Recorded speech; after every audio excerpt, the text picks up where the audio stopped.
going to end up paying your mortgage, but at the same time, all these additional costs are going to be reimbursed by the insurance company under what's called loss of use. And then the last key coverage of a homeowner policy, or the key section, is called liability. So liability is when you are held accountable for something. Somebody blames you, you are either sued for something, or as a result of, the term will be your negligence, you didn't tell somebody that there was a big hole in your house with the same features new today. And of course, if you think about it, you could take the same house, and let's take a 2,000 square foot house in Beverly Hills. A house like that is certainly going to be over $1 million, whatever the actual market value is, but it's going to be worth over $1 million. If we picked up that house and took it and moved it out to Barstow, that same house might only cost $150,000 to $200,000 market value. But the fact is, right? So let's talk a little bit about market value versus insured value. This is one of the things that a lot of people get tripped up on. So we talked about in the last slide about dwelling costs and that number like 500,000 we use. But a lot of people will say, well, wait a second, but my house is worth $750,000. And that's absolutely true. That would be the market value of your house. The replacement costs, or the costs that the insurance companies use, are the cost it would take to rebuild erosion, water losses. And I want to spend a few moments on water losses because this is one of the hardest things that people don't really get. So when they do cover water losses, homeowner policies will, for your structure, meaning like damage to the wall or something like that. But they only cover it if you have what's called sudden and accidental. Those are the actual insurance terms that are used. And essentially that just means you leave your house in the morning, everything looks good, you come home after work, and all of a sudden you're standing in 3 inches of water. That's sudden and accidental. That's different than you leave in the morning and you come back later that evening, you see a little tiny brown spot on your ceiling and you're like, I'm not going to really worry about it. And then you come back the next day and it's a little bit bigger, then a little bit bigger.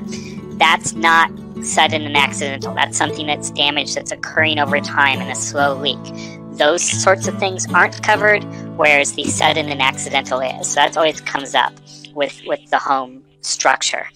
The other question that comes up a lot with home structures is, let's go kind of a little bit of a roadmap of what we're going to talk about today. Let's see here. Okay, so first of all, we're going to do a little overview of property and casualty insurance. What are property and casualty insurance? What does it mean? What type of insurances are involved? As Matt said, we're going to spend most of our time talking about homeowners insurance. This is particularly given the recent events with the fires and the floods and the things that have happened recently. I think it's top of mind. It will pay the difference.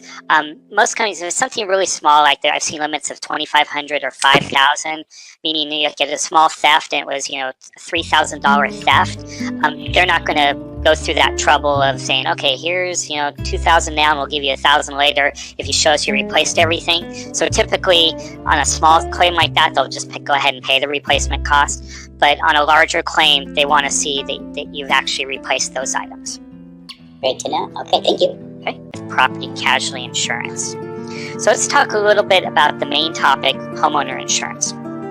So your homeowner insurance policy has several parts to it. And it's probably kind of something you would think about if somebody asked you. You could probably come up with these parts on your own, but we're going to spend a few minutes on each one just describing them.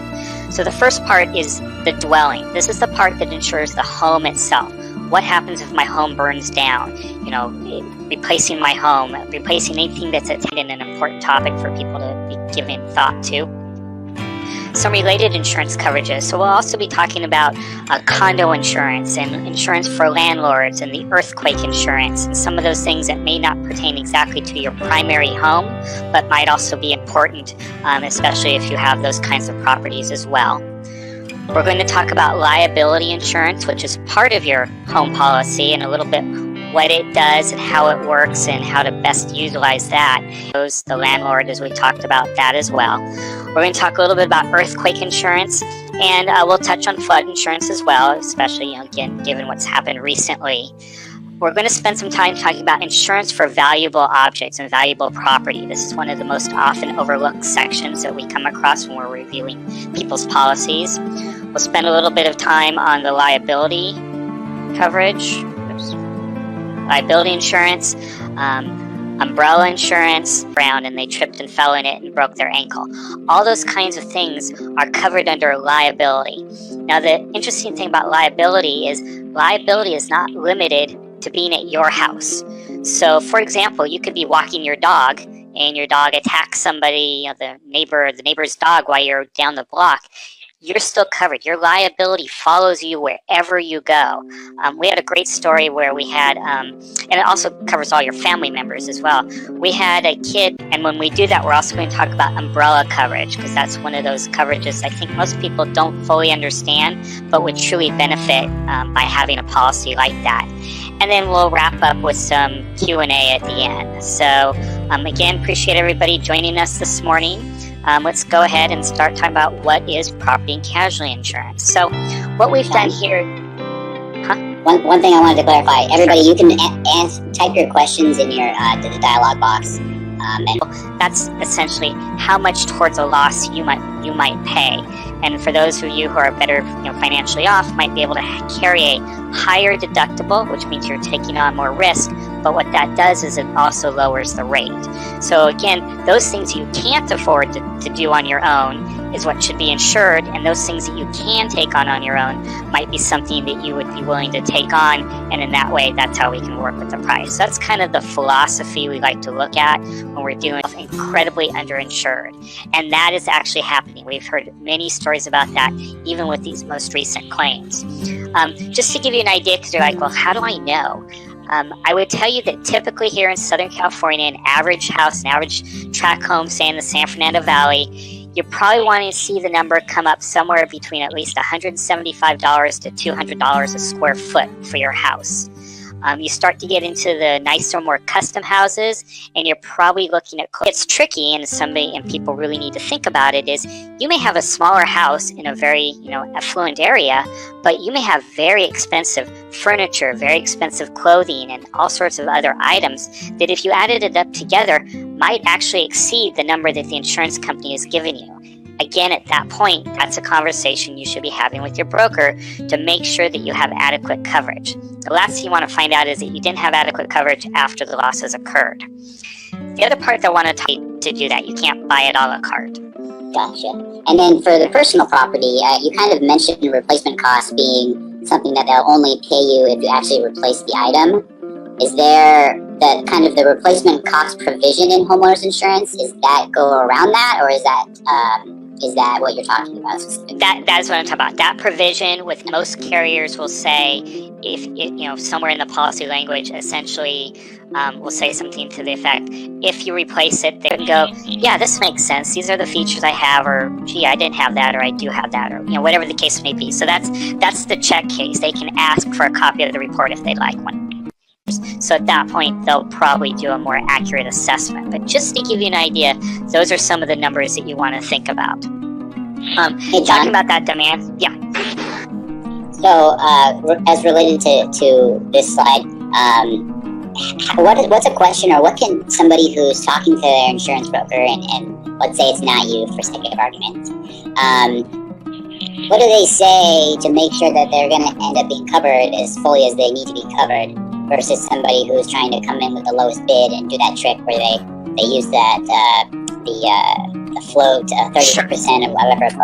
What can they say to make sure that they're appropriately covered without obviously overpaying for something that they should be getting anyway? Good question, Matt. What you can do, most renewals come out, most people just look at the price, but if you dig deeper into it, the renewals have a set of features that the value is based on. Some give you more information than others, but you can look at that set of features and say, is this accurate for my home? Maybe you've just redesigned your kitchen, or any number of different things, but you want to look and make sure that's accurate. If there's not enough there, if they only give you just like square footage and year built and really nothing else about it, you can ask your broker for the report that's used, and they can go back into their system and basically pull up that report, and you can kind of walk through a unit or two, and it's just whole sorts of questions, and they use that, put that into the basically the computer program, and come up with the replacement cost of your home. Now, realistically, there's a lot of assumptions built into a program like that. So, how do you know, gosh, am I actually adequately insured? You didn't ask about the crown molding I had in my ceiling, and I know that cost me $5,000 to put in. How's that being covered? So all the insurance companies have separate garages or detached garages that have living quarters on top of it. All those kinds of things have their own coverage. So typically what you see in a home policy, if you've ever looked at your policy, you'll see all sorts of different values put on these things. And again, we'll talk about where the dwelling value comes from, but all the other coverages we're going to talk about turn out to be percentages of the dwelling coverage. As an example, if your dwelling coverage is $500,000 or $500,000, what you're typically going to see for other structures is 10. And then another aspect of property and casualty, which we're not going to talk about today, but certainly you could, if anybody had questions down the road, we could discuss, is business insurance. So when I'm looking at property and casualty insurance, I have a basic philosophy. And the idea of insurance is, what I like to say is to protect you against the big stuff, the big things that can happen. Now, a lot of times people approach it as like, how do I get cheap insurance? How do I lower my costs? So the way we work with that is we use deductibles. So for those of you who are not familiar with a deductible, the cost to replace something for something you actually replaced. If you choose not to replace something, then they're only going to give you the value of it at the time of the loss.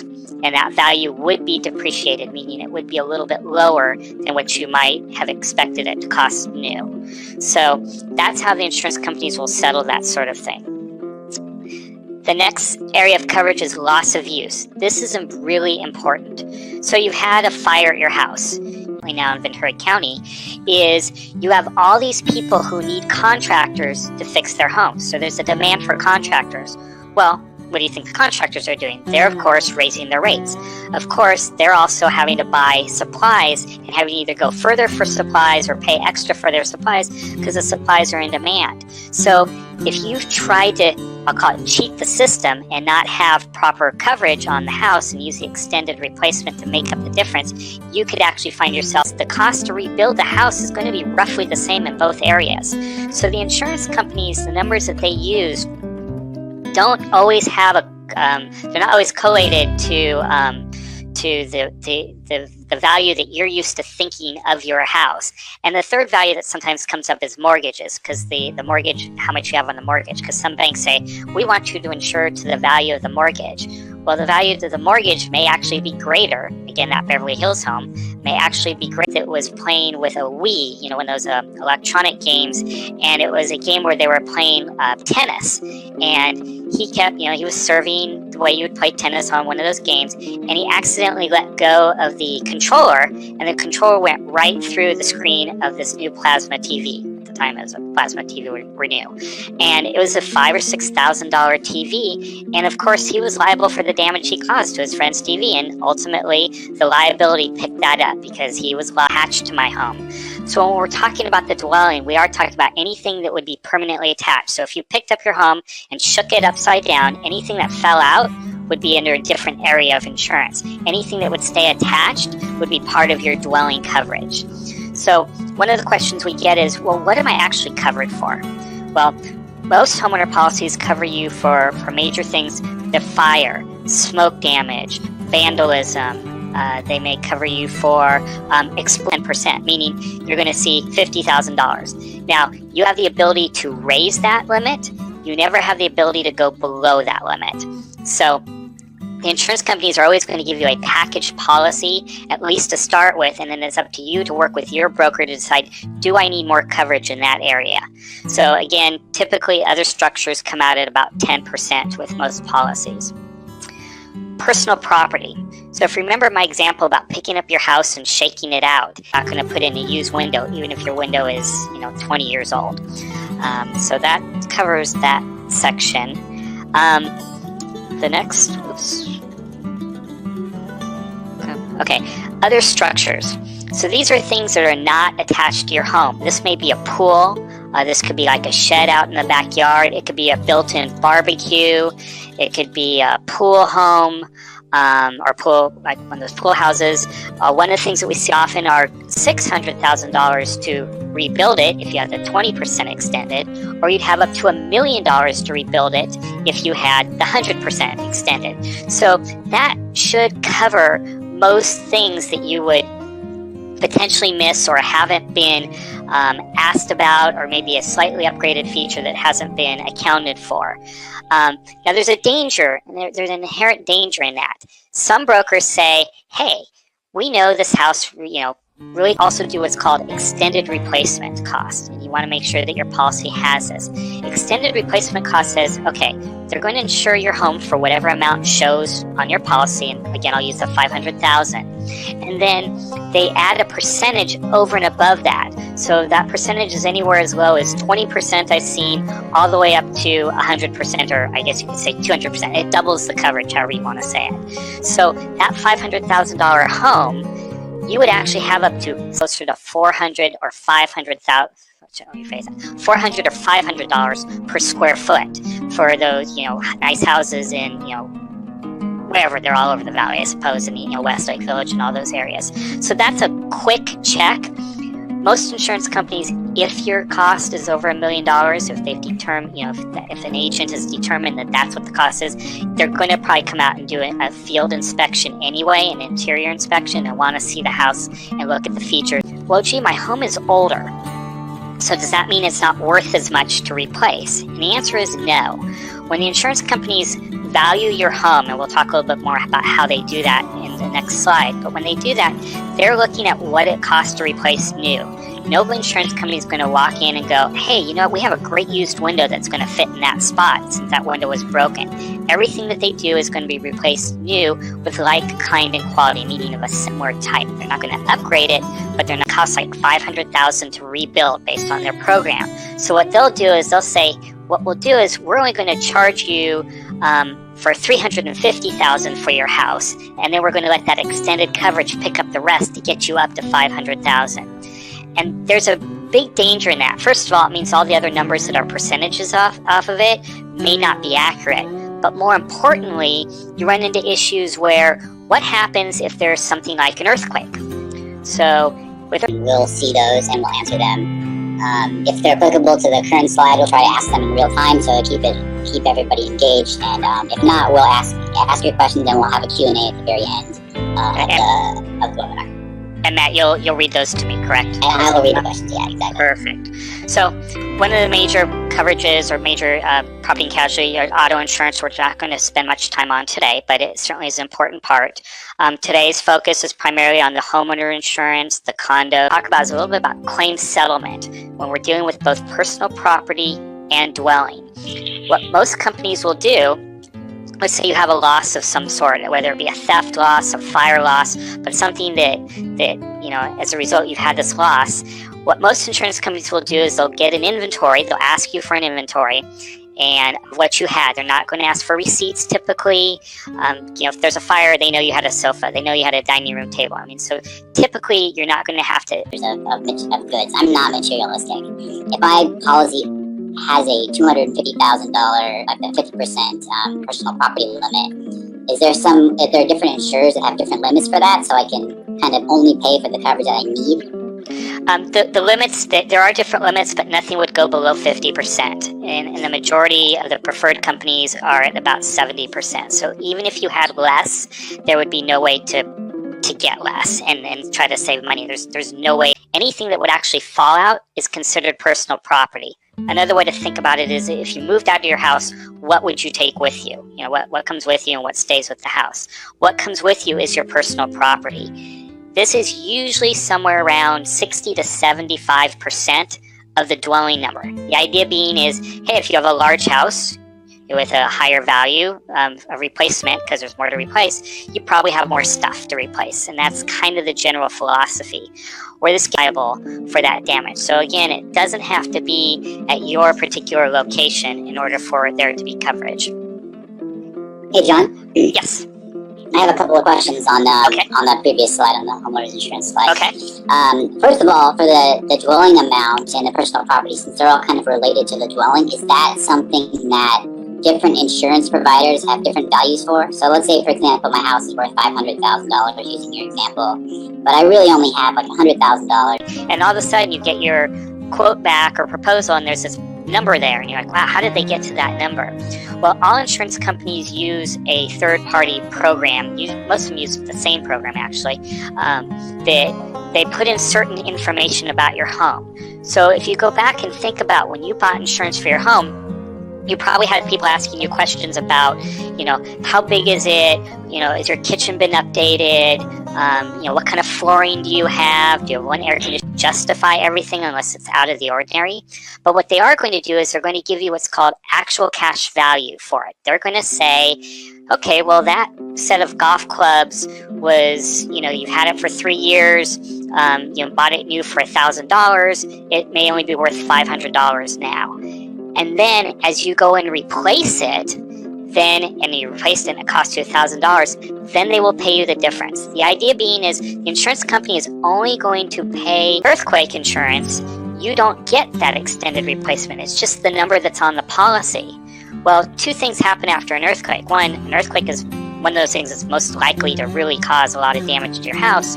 But also, it's one of those things that if it hits you, it's probably hitting everybody else around you. So what happens at that point, you get what's called demand surge. And this has actually happened in the recent fires up that were in Northern California and greater than the actual cost to insure. And usually there's a line somewhere in there when you're doing a loan that says, or to the value that the insurance company deems worthy to insure the house for. So there's these different values out there, but for your home, from your insurance policy, it's going to be based on the actual cost to replace or to rebuild. So how is that determined? How does an insurance company determine, you talk to your broker and you say, I have this house and it's 2,500 square feet and everything. You can't live in your house for the next 3 or 4 months. Meanwhile, you have to put stuff in storage. You may have to live in a hotel for 1 or 2 weeks until you figure out what's up. You may then have to go rent a short-term rental, which is not going to be very inexpensive, certainly more than what you're paying for your mortgage. And then you got to pay to move everything back in. And then you have meals out and all those kinds of things. All those extra costs above and beyond what you would have paid for your mortgage had you lived there are covered under loss of use. So you're still